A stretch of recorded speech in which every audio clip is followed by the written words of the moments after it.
So for those of you who don't know Tori Tsui, let me tell you about her before we jump into this conversation. So Tori is an environmental campaigner and author from Hong Kong. She's a senior advisor to the Fossil Fuel Treaty, which she's going to tell us about later. She's a campaigner for Stop the Rosebank Coalition and works across like a variety of initiatives within the music industry, including Brian Eno's Earth Percent, In Place of War's Earth Sonic, and Climate Live. I mean, you will have seen her in British Vogue, Marie Claire, Cosmopolitan. I mean, lots of things. And her debut book, It's Not Just You, which is an amazing book. There's a book as well. There's a That's book. like 11 things in the intro. And I just skipped over like half this bio, just so you know. Her debut book, It's Not Just You, won Waterstone's Book of the Year awards, and she was shortlisted for the Wainwright Prize. Let's start with the idea of culture, music. Yeah. This is interesting for me because I'm going to be honest with everyone here. I don't see how they cross. I do get it in my brain, but I understand the theory. But in practice, I don't see many moments where climate and culture, specifically music, meet. I feel like it's only like that one Jamiroquai song and the Thundercat song, like a Thundercat deep cut, a B-side, where there's like a conversation about climate. But I don't know. Does it merge more than I think it does? Yeah, absolutely. I think it depends on how you frame it. Are you talking more kind of from the perspective of like, we literally have musicians and artists talking about climate and making music about climate, or are we talking about the general sort of consensus that music and culture is a reflection of the times and therefore is influenced by living in a time of climate collapse? Because to me it's both, obviously, and I think more of my work recently has kind of focused on the latter. But there are a lot of concrete examples of musicians who have been putting themselves out there, being like, I'm writing songs about the climate, I'm using my platform to talk about climate change. I'm going to make sure that my touring, that my merch, that my entire existence as an artist is curated with the climate in mind. And there are enough examples of people who have done that, but it's not shouted about, which I think is a reflection as well of perhaps the priorities of what I guess the music industry wants to shed light on. Yeah, because that does count. That does. I feel like that counts then. It does. Let's take a little mini step back. I'm really curious, Tori, how you came to this intersection, because there are so many things you could work on. There's so many ways you could approach the climate crisis, and you kind of, when you were younger, when you started down this path, is this something you were interested in right away? Is it something you came to later? Just tell us a little bit about that. I've always had an interest in the environment, which I feel like is a very cliche thing to say. Right, I know. But the reason why I kind of get a little bit like hesitant about saying it is because I don't want to detract from people who didn't have that. Like Ben and I. Right. Yeah. Because I want to prove that you can be someone who advocates for the environment and for climate progress without having been that kid that's like, let's recycle. But I was that kid. I was that really annoying kid that was like, please, can we turn off the lights and the aircon?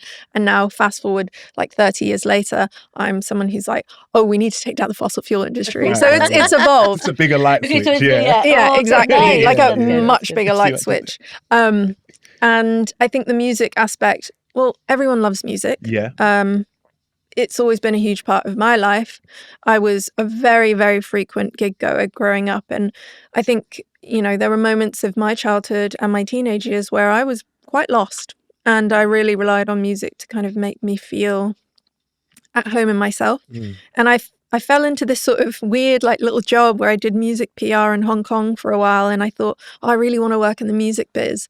And then I realized that actually I'm a really massive nerd and I want to go study science and like do a PhD, and this can wait. And then I think it wasn't until sort of just after the pandemic, I got an email from Brian Eno's team asking me if I wanted to join them in being an advisor for Earth Percent, which is his charity, which takes money from the music industry, redistributes it to different environmental and social justice causes, but also really tries to spearhead this sort of galvanization of people in the music industry to care about this place that we call home, like make it inherent to the culture of being in the music industry.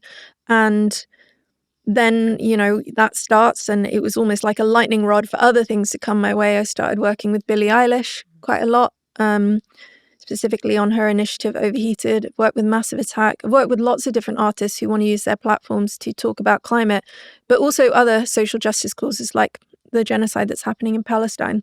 So yeah, it kind of just one thing led to another, and it's a space I feel very comfortable in, and it feels like somehow my worlds have collided and come back round again. That's crazy. I mean, it's crazy because as those of you who know me know, I don't know who anyone is, and I knew all the people. Yeah, just Billie Eilish. So I was like, oh, these are like big names.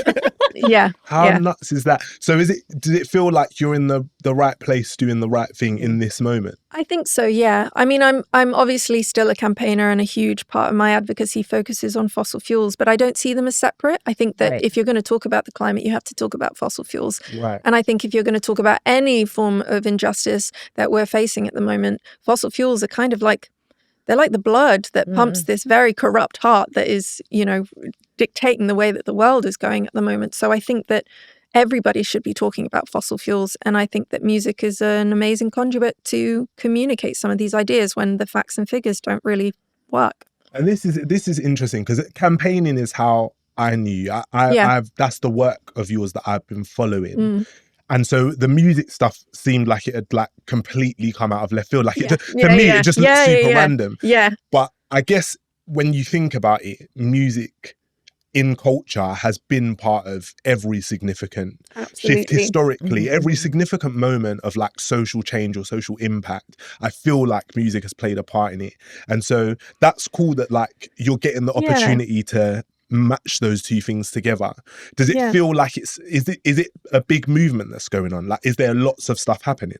There are a lot of things that are happening. I think to kind of go back to your point about music always being there when we're witnessing social and political change, it's a very interesting thing thinking about climate in that landscape, because when I think about the music that was released kind of supporting the civil rights movement, like the end to the Vietnam War, talking about what's been happening in Palestine, they feel very sort of organic, and they feel very, charged and integrated into the times that we're living in, that it almost feels difficult to pry apart the music from the social and political change we're seeing. With climate, it feels like it's a little bit trickier. And the reason why I think that is because climate can appear obscure to the average person, and they might not necessarily see who's most culpable, and the facts and the figures can be hard to translate into artistry. But that's not to say it doesn't have a place. I just think it needs to incubate a bit more, and it needs more momentum. That being said, we do have a lot of people who are spearheading sustainability. We have your Billie Eilishes, your Coldplays, Auroras, Jacob Colliers, all of these artists who use their platforms in really great ways. But at the same time, and I would be curious to hear what you guys think, we're at a point in history and time, at least for me as a campaigner, I walk into rooms and I talk about climate, and there's almost like this sort of moment of, but what about everything else? Yeah. It's bigger than climate. There's a lot of stuff happening. Exactly. Yeah. And I think that's why I still really emphasize that the work I do is climate justice oriented, because it really includes every single thing that we're seeing, the rise of fascism, the rise of like big tech and AI, authoritarianism, like genocides, wars, militarism. It's all part of it. That climate, and I write about this in my book, climate in and of itself does not feel like an all-encompassing enough word to describe the actual crisis that we're living through. Yeah, I couldn't agree more. I mean, there's two things I've seen recently that have probably really hit this nail on the head for me, where I felt like, yes, this is what we're talking about. One of them is one of the videos that Zach Polanski made for the Green Party, where he's, I don't know if you guys have seen it,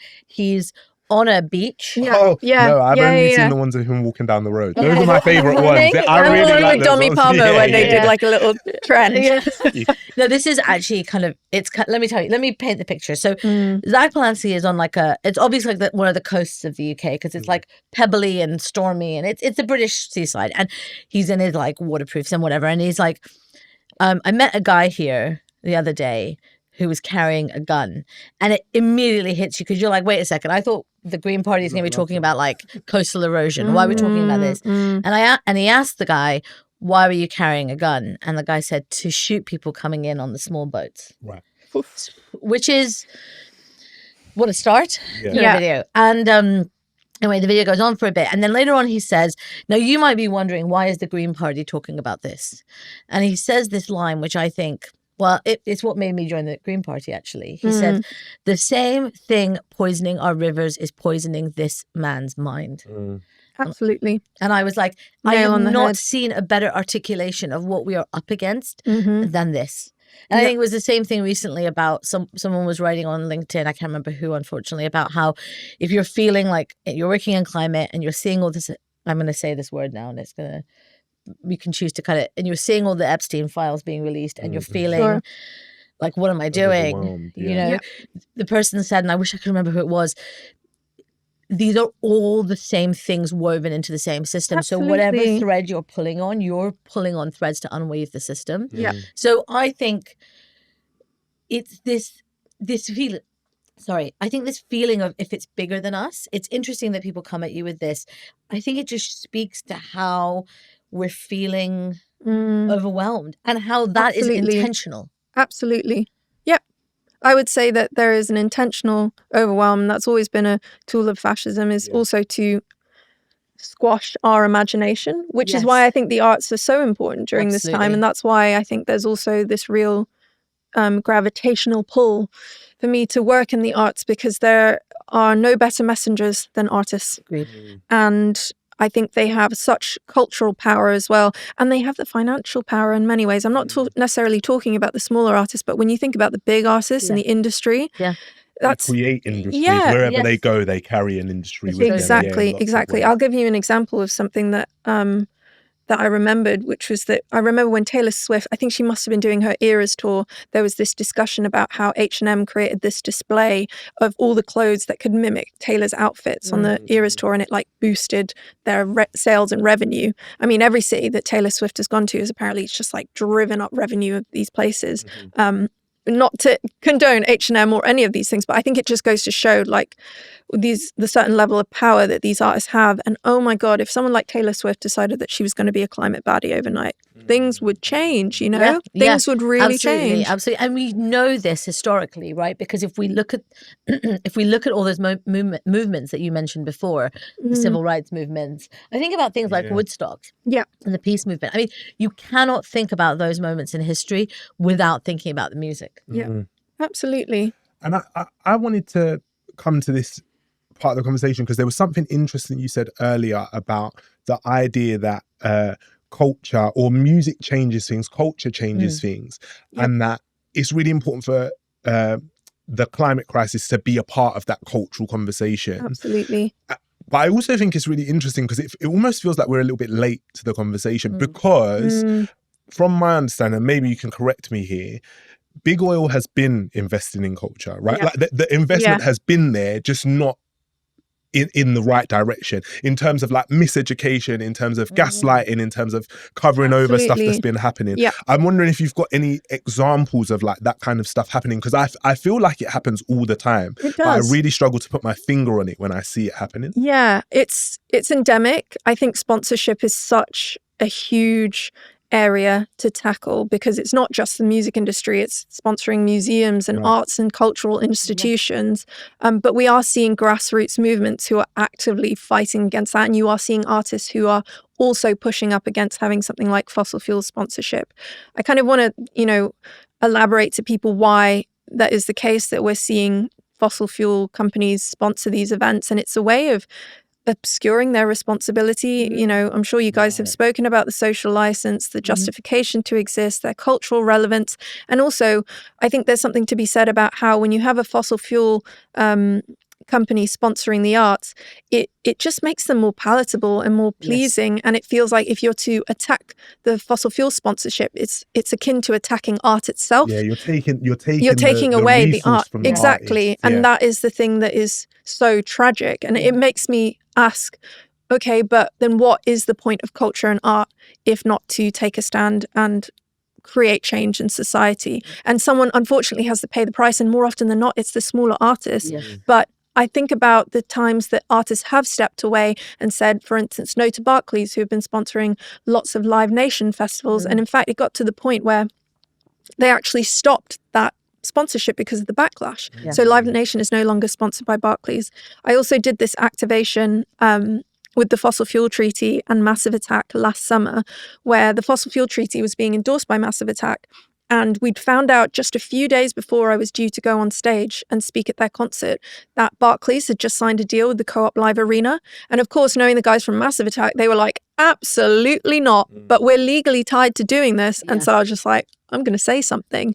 And what that kind of was this, you know, there was this moment of tension and friction, me thinking, oh my God, am I such a hypocrite going on stage at this arena that's being sponsored by Barclays and all of these things. But we are naturally hypocrites in the system. And it doesn't matter if you're a small artist, a big artist, a campaigner, a concert goer, you can take a stand against things in a way that feels accessible to you. Your reach, yeah. Yeah, and it's all about what sort of level of power you have and what you can do with that power. One pause moment. In case people haven't heard of the Fossil Fuel Non-Proliferation Treaty, can you just give us a couple of lines on it? It's me. I'm people. So, so what are you talking have heard about? of it? Yeah, no, I have that. So, funnily enough, it is no longer the Fossil Fuel Non-Proliferation Treaty. Okay, tell us. It is now the Fossil Fuel Treaty, which, because non-proliferation is quite a mouthful. I was actually incredibly proud of myself for enunciating that job. well. You did a great job. Years to practice. Yeah. The Fossil Fuel Treaty. Yeah. Okay, tell us about it. So the Fossil Fuel Treaty is a global agreement to push for the phase out of coal, oil and gas as the leading cause of the climate crisis. It is also seen as a complementary agreement to Paris, which, you know, there's talking about keeping warming within 1.5 degrees. We're not on track. Hopefully the Fossil Fuel Treaty can offer us that sort of alternative and provide those guardrails to make sure that we are keeping on track.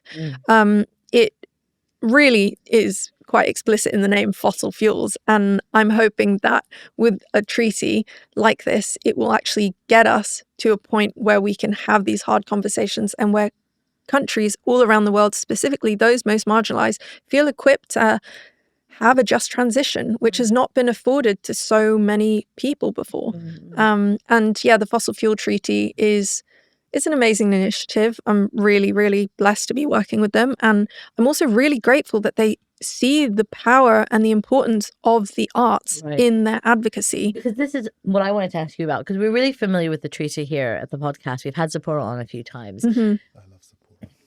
Such a legend. I love Sephora. Yeah. Tell us about how you're bringing music into that work. It's so interesting. Yeah. So I mentioned the Massive Attack concert that we did. We did a big public engagement at their concert in Manchester. That was a way to kind of signify that they were endorsing it, but we also did a signing on top of the mayoral city council building in Manchester with Mayor Andy Burnham and Grant and Rob from Massive Attack. And that's just one example of how we've worked with musicians.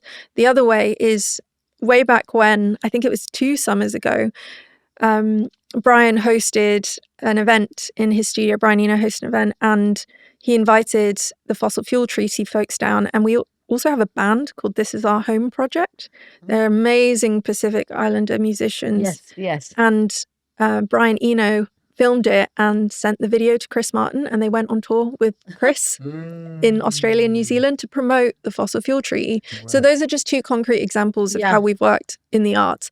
But we're launching this artist letter. It's an open letter. It's an ongoing one, but it's basically a public call to arms to say that artists stand for a transition, a just transition away from fossil fuels. A letter is perhaps just seen as symbolic, but I think symbolism is really important right now. We need to be connecting these dots, because the more that we do that, the more we can build cross-cultural solidarity, the more momentum we can make across different societies, and really empower people to realize that it doesn't matter what sector of society they come from, they can be part of creating a better world. And I think it's important to note that while I do work in the music space, artists in this sense can include everything from writers and authors to actors, musicians to, programmers to people who are just working in the arts in general. So it is really very open, and we're calling on people from all around the world to sign for sure, but we're also putting an emphasis on our target countries, like for instance, Iceland and Spain. So what does the letter do? Like what what's the impact of it if everybody signs it? Like, let's say all of the, well, not all of them. What percentage would be a good percentage off the top of your head? Of people in the arts industries who wanted to sign the Well, letter? 100% would be bloody great, wouldn't it? Let's say 100% of people sign it. Even 50% of people would be 50% of incredible. people. Yeah. What happens? Like, what's Well, I think, you know, kind of at a basic level, we could be like, oh, there's a lot of press potential here. And we can talk about this conference in Colombia in a sec, but I'm thinking about the press and just how much attention would be drawn to the treaty and raising awareness. And I think it also provides an opportunity for a lot of people to think about how fossil fuels interact and infiltrate with their everyday lives in the arts industries. Because it's like, where are you receiving sponsorship? Who are you kind of, you know, going to sorry, can I? So it begs the question, where are you getting your money from? Who's sponsoring the events? And also it just creates this level of awareness to realize these people have their tendrils in really deep. And I think if we have that kind of consciousness, that will spark conversations, that will create more awareness. And hopefully, as we've done with the treaty, a lot of our messaging is very intersectional. They'll realize that the reason why you can't pay your bills, the reason why it's getting harder to live, the reason there's a cost of living crisis, there's increased militarism, more and more political issues, more authoritarianism, is because fossil fuels are lining the pockets of people who are destroying this planet. And I think the treaty has been very, very conscious of their messaging from the start. I think they've been very intentional to show that fossil fuels kind of are the groundwork for a lot of, you know, the bedrock, as you said, of so many of these issues in society. And I know that a lot of people can go, oh, letters, petitions, like, are they actually making a difference? The treaty has teeth. It has teeth and it has momentum. And that's the most exciting thing. This isn't just symbolic. This isn't just some sort of thing where we're going, this is cool, you need to sign on to it. There are real tangible outputs and outcomes. Like with the Santa Marta conference. I mean, just to say, like, as someone who's done campaigning activism for a long time, I think the thing to think about is that we don't, like, if you're a decision maker, right, you don't know.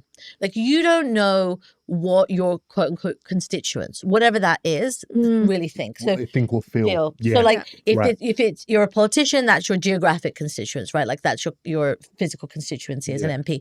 If you're the head of a big arts organization, that's your employees and people who work in the arts. If you're a record label, whatever that is, a letter like this allows you to see what the people who are in your community want. In very plain language. Absolutely. And it then gives you the social license or the political cover or whatever, how people talk about it, to act. Because it says, oh, I'm not just acting because I'm an activist in my own right. I'm acting on behalf of all these people who I'm actually a steward of, who I'm actually supposed to represent. And so it can feel like these things, I think, today when everything is so big and bad and tough, it can feel like, oh, well, what is a letter in the face of the, like, I don't know, militarization of the world? But if you look historically, these things have had impact. The voice of the people. Absolutely. It makes me think actually of this potential for artists to create art according to what they're informed by. And I always say, and I've said this to a lot of people, many of my friends who are musicians, that art is a reflection of the times, which also includes the people who want to make music that creates escapism, to block out all that noise, that create pop bangers that are just trying to win the algorithm. It's all a reflection of the times. But underneath all of that, you do have the political music that's coming through. And I have this very fond memory from a few years ago where I got invited to do this photo shoot with British Vogue for what they call Women 25, which is like 25 women in Britain shaping you know, those sorts of lists. You know those lists. Not to I can't wait for my time to be on the Vogue 25 women's list. I'll be rooting for you. Sorry, that was rather facetious of me. I am actually rooting for Ben to be one of those. Please, my time has gone. Whoever's listening. I tell you what, it's a real highlight of mine because I ended up getting ready in the dressing room and there was only one other person in the dressing room, and it was Ray, who ended up being the front of that. And my God, has she blossomed in the last 2 years. Baby, where the hell is my husband? You know that song? Where the hell is my husband? Okay, yes, I do. Yeah. And guys, this is, as I said, I don't know who most people are. I represent that demographic. She's big, she's hot. She's the next Beyonce. Yeah, she's amazing. And she has a heart of gold. And let me tell you, speaking to her for an hour was such a gift because I wasn't just talking to her about music. Right. We were talking about eco-anxiety. Yeah. She wrote a whole song called Environmental Anxiety. And she was like, why is nobody talking about, like, I literally can't sleep at night. This is such a big deal. And my manager was with me in the room and she was just like, oh, I've got a gift for you. And she gave Ray my book. And she was just like, thank you for talking about this. Yeah. Art embodies so many different forms. And I want to see more people writing about this, singing about it, creating.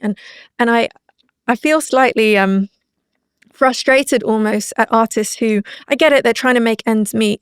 But I implore them, please make music that is a reflection of the world that we're living in, like an authentic reflection. Talk about what's happening. Talk about the things that are going on in the world, the changes. There is no music on a dead planet. That is literally an organization, and for good reason. There is no music on a dead planet. And I find it really odd that especially bigger artists who have the most responsibility are so willing to just shy away from everything that we're seeing, all in the name of profit, which at what cost? Isn't that in and of itself a statement? Like, I think maybe that's 100%. The thing that because I feel like, at the time of recording this episode, and I won't go into the specifics of it, but there's a lot of conversation around, like, should artists say things? Yeah. And I think the thing that I just always laugh at when I see this conversation is saying nothing is saying a thing. Yeah. Literally. So when people look back historically, right, at a decade of music, if you think about it, they always put it within the historical context of what is happening. So if 100%. You were going to make something and ignore it, that is actually saying something. Yeah. That's a statement. Yeah. And surely that's the music that people want to listen to also. Like music that speaks to the world that you're living in, the experiences that you're having, is the music that you'd want to hear. And something, isn't that the history of, like, all of hip hop, for example? Yeah. And I think there's also something to be said about artists who may not necessarily make music that is, that has politics written all over it, but they still use their platform. And I'll give you an example. So I asked Billie Eilish one day, I was like, are you going to make a climate song? And she was just like, no, because I can take any of my songs and put a spin on it and say that it's about the climate. And she did this launch for the youth strikers, the climate strikes, where she used All the Good Girls Go to Hell as a way to promote it. And she's like, well, it's not inherently about climate, but, like, we're going to use it because I can. It's my and it's my platform. It's my artistry. I can create change. I mean, that's interesting, right? Like, if you were just, I guess it's like saying you don't have to say the word climate or environment, all those things. Not at all. You just have to imagine that you're living in a world of environmental crisis. Yeah. And then make that music. Yeah. And there are plenty of musicians out there who are not necessarily known for making quote unquote political music, who are some of the most politically vocal people I know. Paloma Faith, for example, who has been extremely passionate and very, very loud and proud about supporting Palestine. She has been someone who's, always gone, I will do anything. I will perform. I will do. Yeah. And I think that is also a testament to the fact that, okay, if you are an artist, yes, your artistry may be your songs, but that's not the only way that you can create change. Like, your artistry is also your performance, your voice, your oration, how you use the space, how you talk about the times that we're living in. Here's a question for you. For artists who are listening, maybe, because as you said, this can be, you don't have to be selling even a single song. You could be writing your first word of your book. Everyone starts somewhere all the way up to, like, bestsellers and big hits. But for artists across that spectrum, one of the things I hear all the time is they're scared of getting it wrong. And you've worked with so many different artists. You've been on that own journey yourself of learning. What would you say to someone who's like, this is so important, I just don't want to get it wrong? I would say that's valid, and I can totally empathize with their fears, especially in an industry that penalizes them for speaking out. Right. We have to be honest about that, and I hate to be negligent of that reality, because it is true, and I've seen it happen to even smaller artists where it's already really, really hard to to break even in this industry. I would say that there are people and communities out there who can support you, and we are so much stronger when we're together, and that's exactly what Brian Eno is doing with Earth Percent. It's also akin to the ethical syndicate that they created when there were lawyers for Israel targeting musicians in the UK for speaking out. And it's like, if we band together, it's going to be so much harder for them to take us down. It's the same. Come together with other artists, and there is a perfect organization out there that holds artists, no matter how big, no matter how small, you are welcome. The other thing I would say is, it's okay if you're not perfect. Like, if it's a matter of, oh, I'm afraid of being a hypocrite, we're all hypocrites. I'm a hypocrite. I'm so hypocritical. I mean, we can't live in the system without being hypocritical. Not at all. I'm actually not a hypocrite. So if you could speak for yourself, actually, that would be great. But no, yeah, I hear what you're saying. Yeah. No, I'm absolutely but it's impossible perfect. to make good decisions, right? That's the thing. In this, because the what system is designed to... The system is designed. to force you into that corner. And I think that if you're being authentic, that's all you can ask for. If you're saying, I don't necessarily understand the full breadth of this crisis, but I don't think that there should be fossil fuel giants lining their pockets while I can't pay my bills. Then that's enough. You know, that is a statement in and of itself. And I think that really claiming your authenticity and being true to what your values are as a human is part of speaking up. It doesn't have to be polished or perfect. I mean, when I first started doing climate campaigning, I had no clue what I was talking about. I just went, I hate this. I'm going to do something about it. That journey of like figuring out. Yeah. I mean, I think there's something interesting here also, I think, for the climate community to acknowledge, which is something that I have been learning the more I work with artists, which is that you can't dictate. You're not in control. Like of what that art is going to look like. Like that's the other thing I think we have to really be okay with is that we have to let artists make the art that is their response to this without being like, but you didn't put in a statistic, but you didn't say this, but you didn't do, because that's also, I think that's the bit where we have to go as those who are working in this. It's difficult because people have been fighting for just to be believed for so long. And now we're reaching the tipping point where it seems to be turning into, people generally believe that this is real and it's happening. And people are starting to create art. The people who were fighting to be seen and heard are like, but don't forget. And art doesn't always do that, right? Like it just... It's not like is a report. what it is, I mean, there have been artists who have been speaking up since the dawns of time, since their career started, and I can imagine they must feel frustrated that there are people now who can make a pretty penny off their activism in the arts, because perhaps now we are at a stage in society where I have said there are risks to speaking out, but there is also a lot of credence in it and credibility, and as we saw over the last 2 years, if you don't speak out, you get cancelled. You get boycotted. People you get here for that stuff. But also, you have to. I've been thinking about. Hi guys, we've got 10 minutes left. Cool. Thanks. Maybe flip to Colombia. Okay, let's go. Do you want? Oh yeah, I was going to say. Okay, so earlier you mentioned Santa Marta, and we kind of jumped over it. But let's talk about it. What is that? Where is that? What's happening? Yeah. So. What is that? I do know, guys. I'm just giving. Santa Marta is a northern coastal city in Colombia, which coincidentally, I find this so funny. Sorry to be tangential, ADHD we like brain the here, but I actually sailed to Santa Marta in 2019. That's so far from tangential. That's like directly related to it is. Okay, maybe my brain has tiny little tangents, but I went there in 2019, after trying to go to the COP in Chile, which, as you know, got moved to Madrid. So I found myself in Colombia, and I spent a lot of time with climate organizers there and learned a lot about Latin American climate movements and just how freaking badass they are.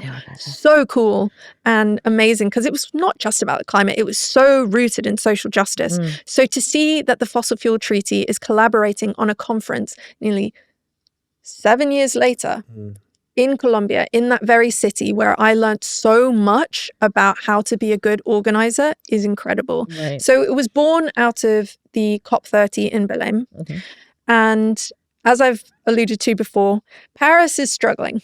right? Paris, and for people who don't know, was another COP where a landmark climate agreement was established. And if you want to learn more about it, you can listen to our episode with Laurence Tobiana, who was one of the architects of the Paris Agreement. Okay, continue. We love Paris. We love Paris at the treaty, but we need something a little bit more robust. Yeah, and it's been many, many years now. So. Exactly. And I think there was this another moment of exasperation at the COP30 when fossil fuels yet again had not been mentioned in key documents. And there was this coalition between the Colombian and Dutch governments that said, we're going to bring a bunch of countries together and we're going to do a conference that focuses on the phase out, the just transition of fossil fuels. Explicitly. And the fossil fuel treaty is like, we're here to support. So to clarify, it's not a fossil fuel treaty conference per se, but we are key stakeholders in it and we are key negotiators. And I think the end goal of something like that is to have that roadmap to how we can phase out fossil fuels, to provide countries with the plans, the support, the infrastructure to take really bold climate action. And to say that this is the first one, that's really exciting. And I think that, for lack of a better word, it gives me a lot of hope that people have peeled away from the UNFCCC space and gone, we're going to do our own thing because we're really serious about this and we want to make this work. I mean, we talk about this on the podcast a lot, but this is why this, for me, sounds so cool, because there is sometimes a gap, right? Where people know what that should be done and they know why it should be done. So we know we need to transition off fossil fuels, or what do we call it? Phase out fossil fuels. We know we need to phase out fossil fuels and we know why. Right, because it's killing us all. Right. Yeah, but the how is where big oil comes in and goes, well, you need us. How are you going to do? And I think we can answer the how in small, like we can answer it in communities, in specific countries, in specific contexts. Countries have done that.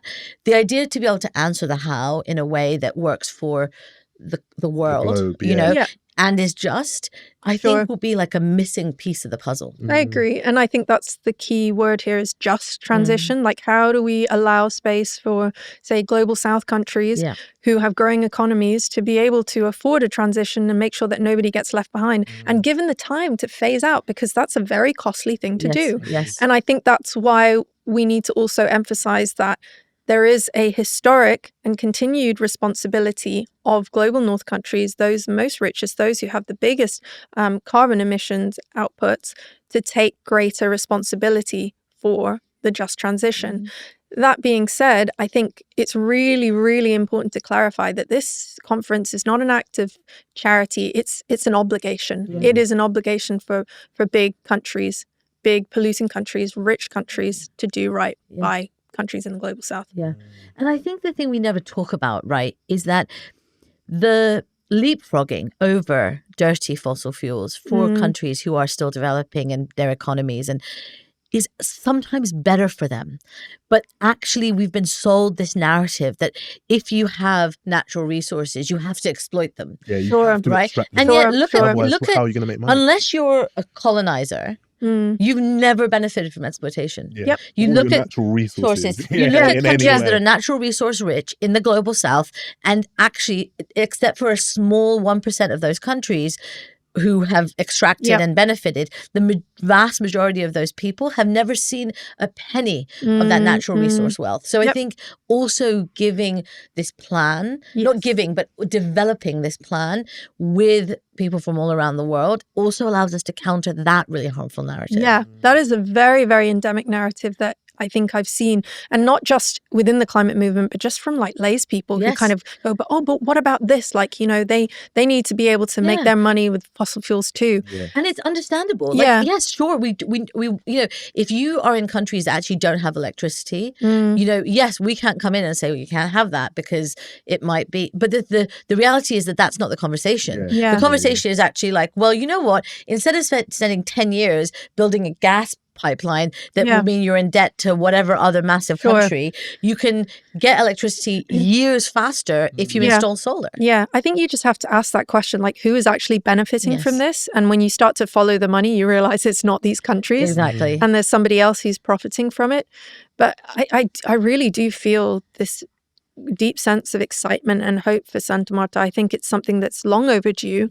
And I think that perhaps that length that we've been waiting for something like this might make people feel a little bit frustrated. But as I always say, and will constantly believe, every fraction of a degree matters, and it is literally never too late. Yeah. Like, I think, yeah, there are tipping points that we're passing. We can't deny that. But I would much rather think about all we can save than nothing at all. Agreed. So yeah, it's exciting. And a lot of hope rests on it. And we want artists to be part of this revolution. Yeah. And in that vein, maybe just to wrap up here, I'm wondering what you think, like, let's say all of these things go perfectly, they all go to plan exactly. What does culture look like after that moment? What does it look like for us to have a thriving climate culture in the world? I think my mind immediately went to thinking about sponsorship again, because it's something that we spoke about, and I just don't want to see them infiltrating our arts institutions and spaces. I want art to be free from the constraints of this sort of wrath, so that people can create freely and meaningfully and honestly. And I think back to how we had tobacco conferences sponsoring, we had the tobacco industry sponsoring like Formula One and WHO conferences. And we've gotten to that point in culture where we've gone, that's really weird and that's dodgy. Yeah. I want us to create that culture where we just shame these guys. We're like, you guys are gross. We see like, Get the out. idea that this is like absolutely ridiculous. Yeah. It's like absurd. Yeah. I want us to get to a point where people go, no. Like your average person in the street can go, that's just wrong. That's plain wrong. And that's, for me, what I would like to see. And also one where we address global inequality as well. I think that the arts industries, while I've kind of harked on about how powerful it is, how important it is, there is also a lot of inequality within that. And there are voices that are being propelled and pushed forward much further than other voices. And actually, it's those communities of color, lower income communities, people who are making more political art, who don't get those liberties to do what they want. And I imagine a culture where those people are actually spearheaded and put front and center, because they're the ones who I think are leading the way and speaking the charge. And I actually had a rant at my ex about this, who I kind of went on this rant about how I really believe that like Black and queer people are like shaping culture and people actually pushing the boundaries of what's possible in art. Have been. Exactly. And how frustrated I am that we just get another like really sad like indie song from some white like guitarist or whatever, you know. And I'm no hate, I still listen to those guys too. Me too. Shout out to all the Jameses. Yeah, literally all the Jameses. But I'm just like, for me, the boundaries of what's possible have always been pushed by those most marginalized in society. Yeah, of course. And I think there was like this one question that I saw you guys write down, which is just like, who have you been listening to lately? Yes. There's a lot of rap, a lot of hip hop. Yeah. Can you? I was going to actually say it would be a great place to end if you could give us some artist recommendations for us all to listen to going forward. Well, I'm going to give a shout out to my friend Louis VI, because he's we love Louis VI. Yeah, because Louis is doing awesome stuff. We love Louis. Because Louis is doing awesome stuff. Yes, and agreed. I remember when I first met Louis, he was just like, this is how I see things. There is no negotiating. He's like, this is how I'm going to hold myself as an artist. Right. So shout out to Louis. My friend also, Kiran Madam Gandhi, she also does amazing work with Earth Percent, and she featured on the Nature as an Artist playlist where they kind of mix nature sounds with artistry. So I wanted to shout out those two guys because they're doing awesome work. And also, I'm going to say, I'm a big Bad Bunny fan. Surprise. Yep. Who would have thought? And it's funny because Before it was cool. Before it was cool. And I love Kendrick. Yeah, my guy. I love Kendrick. Oh my God. Yeah. Yep. As predicted, this was an incredible conversation. Yeah, great. You know, many years in the making. I think that it shows to me, and I hope when you're listening, you feel this too, that these things that are often seen as so different from each other, like oil and art and campaigning and politics and culture and geopolitics and all these things, are actually not so separate that if you're looking at the world as a whole, these things are just interwoven, and you can think about them in that way and still create incredible art. Absolutely. And I always have to reiterate, everything is connected. Everything is connected. And art and culture and fossil fuels and climate are no exception. So like you, my plea to anyone listening who relates to any of those intersections, get involved, endorse the fossil fuel treaty, sign our letter, and just keep making art that speaks about the time that we're in. Thank you for joining us this week. We really hope you enjoyed this episode. If you did, please hit the follow button to make sure that you get next week's release. While you're at it, please leave a rating and a review. Now, let's shout out to our fabulous team behind the pod. Executive produced by Josie Colter. Produced by Ben Beheshty. Music also by Ben Beheshty. Communications by Tara Cooper and Izzy Gladstone. Curation by Deesha Chandra. Hosted by Ben Hurst. And Maryam Pasha. And remember, stay curious.